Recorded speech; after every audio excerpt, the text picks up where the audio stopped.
Observe universe.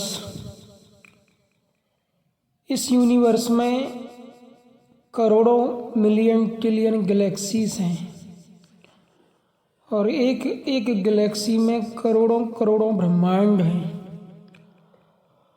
और एक ब्रह्मांड में कई तारे, कई ग्रह और कई उपग्रह हैं। ये अनंत सिस्टम को मिलाकर के ऑब्जर्व यूनिवर्स शब्द दिया जाता है। वर्ल्ड ऑब्जर्व यूनिवर्स, इसको हम धर्म की भाषा में कहते हैं प्रकृति, कायनात। ये समस्त प्रकृति, ये समस्त अस्तित्व जिसमें कंटिन्यूअस हर क्षण सृजन और विनाश की क्रिया निरंतर सक्रिय है। सृजन और विनाश की क्रिया निरंतर सक्रिय है और ये अनंत सृष्टि चूंकि जो प्रकृति है, इसको हम विश्लेषणात्मक ढंग से समझते हैं कि पंच तत्व जो प्रधान हैं, जल, अग्नि, वायु, आकाश, हवा और महत्व तत्व, मन, बुद्धि, चित्त, अहंकार, ये सूक्ष्म तत्व, और इन्हीं अष्टधा मूल प्रकृति के अंतर्गत ये अनंत सृष्टि आती है, ऑब्जर्व यूनिवर्स। इन्हीं पंच महाभूतों के अंतर्गत आपके तत्व आ जाते हैं, calcium, potassium, magnesium, iron, uranium, titanium, sodium, benzoate, potash, अम्ल, लोहा, जिंक, सल्फेट। तो ये सारा अस्तित्व में जो अस्तित्वमान है, जो अस्तित्व में है और जो अस्तित्व में नहीं है, इन दोनों महाकारकों का आदि कारण परमात्मा या ईश्वर है। परमात्मा सर्वव्यापी और विराट है क्योंकि वो समस्त प्रकृति का, या प्रकृति को हम क्रिया कहें, उस क्रिया के पीछे वो कारण तत्व है।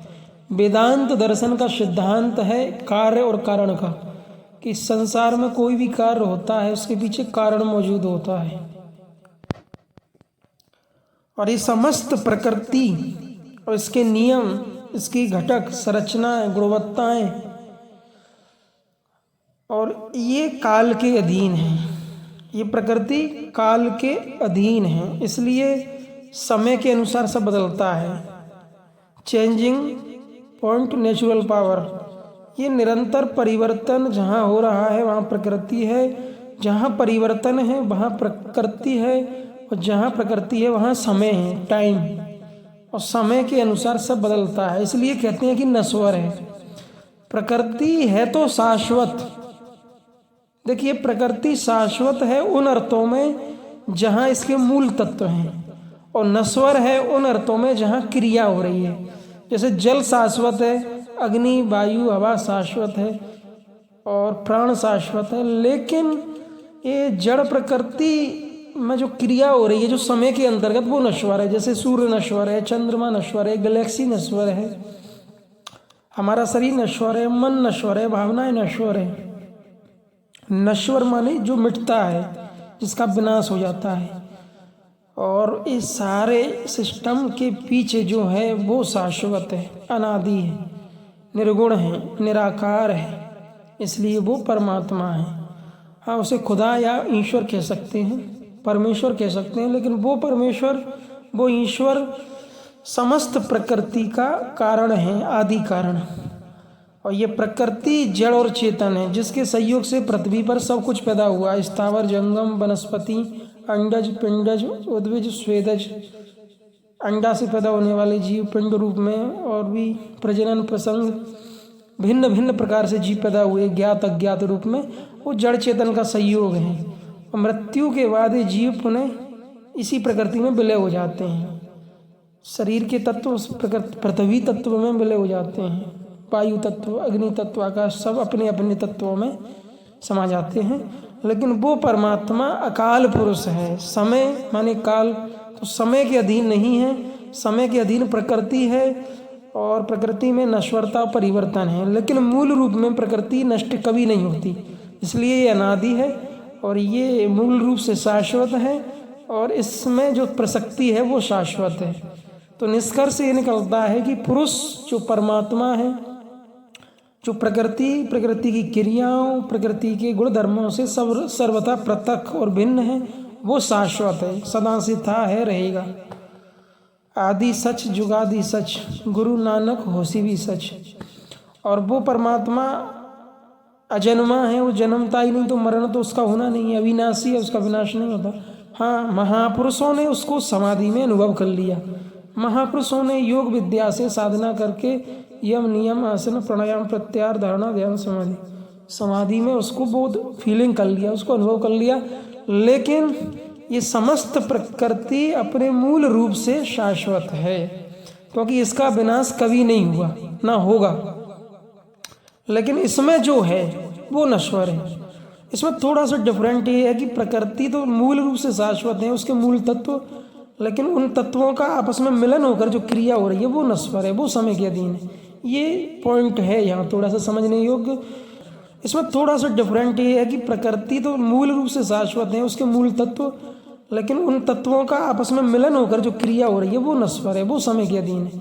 ये पॉइंट है यहाँ थोड़ा सा समझने योग्य कि प्रकृति में जैसे सूर्य का निर्माण होता है कोई दूसरी गैलेक्सी में और वो करोड़ों सालों तक जीता है, फिर डिस्ट्रॉय हो जाता है, मर जाता है। ब्लैक होल, हवल्स, बोबुल्स, प्लैनेट्स या कोई एस्ट्रॉयड या कोई ग्रह, उपग्रह, क्षुद्र ग्रह इस अनंत में पैदा होता है और अपनी लाइफ जीता है, फिर डिस्ट्रॉय हो जाता है।